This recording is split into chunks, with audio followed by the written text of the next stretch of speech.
The sixth part of the serve is getting from the trophy pose to something called the racket drop, which is the first part of your forward swing up the tennis ball.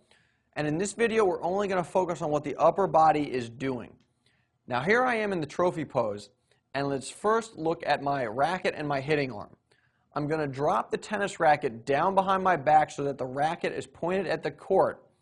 And this position is commonly called the scratch back position because it looks like I'm trying to scratch my back with the tennis racket. Also, if we rewind it to the trophy pose, watch my elbow. It comes up as I drop the racket down behind my back. If we go back to the trophy pose again, let's now take a look at my tossing arm. As my racket drops down behind my back, I just let my tossing arm fall straight down. I don't really want to focus on it other than just letting it come down.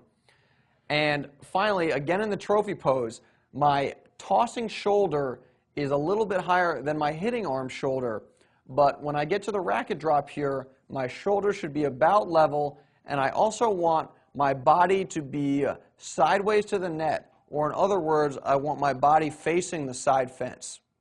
Let's look at some pictures of the pros transitioning from the trophy pose to the racket drop. We'll start with Serena Williams, and this is a picture of her in her trophy pose. Let's move in on her upper body. She's got her tossing arm extended straight up in the air.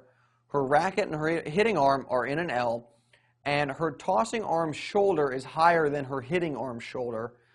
But in this next clip, now she's transitioning from the trophy pose to the racket drop by dropping the tennis racket down behind her back, and at the same time she's dropping her tossing arm down. She's just letting it fall down. And that gets her to the racket drop in this next picture here, where the racket is pointed down at the court behind her, again kind of like she's scratching her back with the tennis racket. Her elbow has come up, her tossing arm has continued to fall, her shoulders have leveled out, and her upper body is sideways to the net, maybe facing the side fence. Now let's move on to John Isner and see how he transitions from the trophy pose to the racket drop. Here he is in the trophy pose.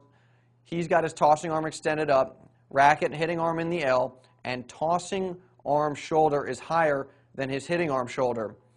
And in this next picture, he's transitioning just like Serena. He's begun to drop the racket behind his back, tossing arm is falling, and that gets him to the racket drop here, where the racket's pointed down at the court behind him, his elbow has come up, his tossing arm has continued to fall, his shoulders have leveled out, and his upper body is now sideways to the net.